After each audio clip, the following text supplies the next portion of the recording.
He said this Pope Leo the Great is one of the first popes, well, it is the first pope that has the name Great, Magnus, at the end of his name.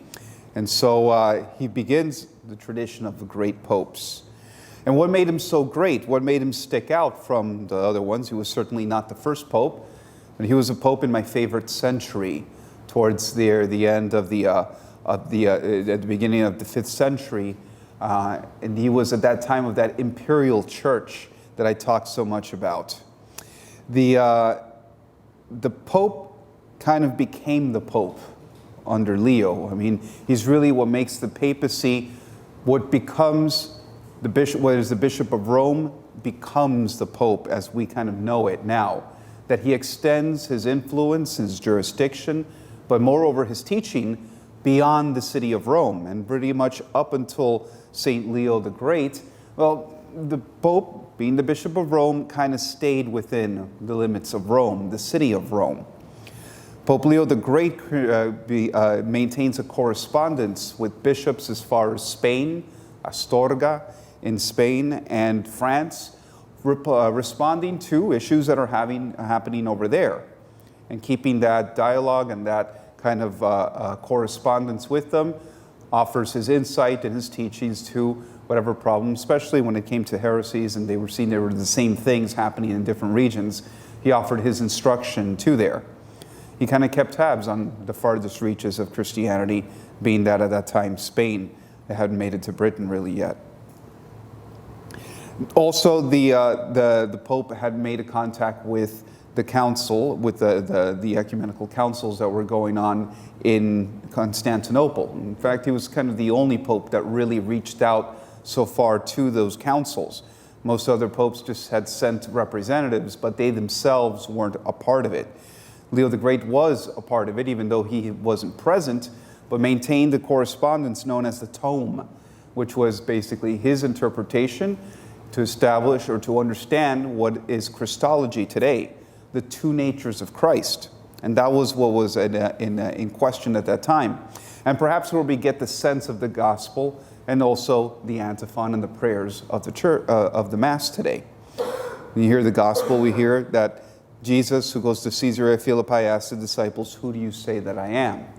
Well, at this time of the church, in that debate that was going on at the end of the 4th century and spilled into the beginning also of the 5th century, the question was exactly that. Who is Christ? How do we know Christ? And so we had known that he is the Son of God. But at that time, and the way of thinking the Son of God, well, that to be divine, to be the Son of God, seems to come into conflict with human nature, because we're not gods. So how can the Son of God be both Son of God, divine, and human at the same time, and man?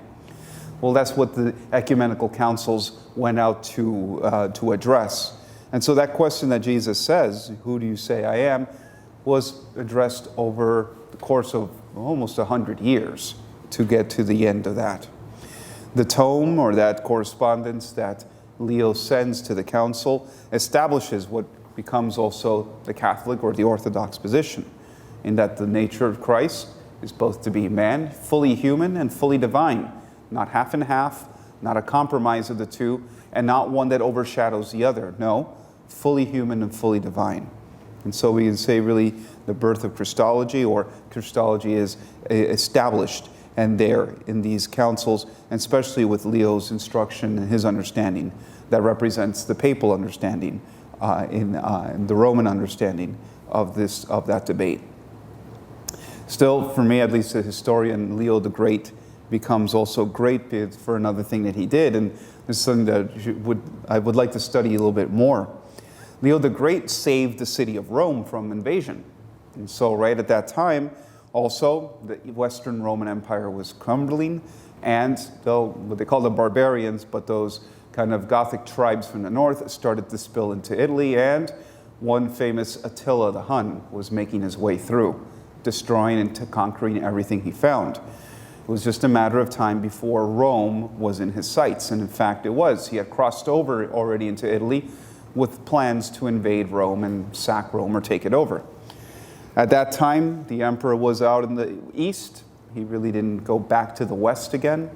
And so it was the Pope, Leo the Great, who goes out and meets Attila the Hun outside of Milan in what is perhaps the most mysterious moment of history.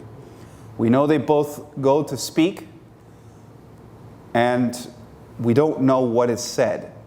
But whatever is said, Attila turns around and leaves Italy. So the Pope becomes pretty much the defender of the city, or the defender of Italy at the same time. And that sure sacking of Rome was spared from there. And so one thing that I was working on my own, and since the title, there was a Roman title called Defensor Civitatis, the defender of the city. The defender of the city was a title normally given to the Roman, what today is basically the what do you call it, the public defender is what it was. So the defender civitatis a lot of times was, if you had to go to court and obviously you couldn't afford a lawyer, well, there was one that would go and defend you free. It's what we call the public defender today. But later it became the literal defender of the city, the one who was able to raise an army and defend the city when the Roman Empire had crumbled. I think that's one title that we can give to him. The last time it was given was to Pope Pius XII, who prayed for the city of Rome during World War II, and it was spared from the bombing and major destruction. I think certainly St. Leo the Great can deserve that title of defender of the city, for he did defend Rome, he did defend Italy, and of course the church of this time. In the name of the Father, and the Son, and the Holy Spirit. Amen.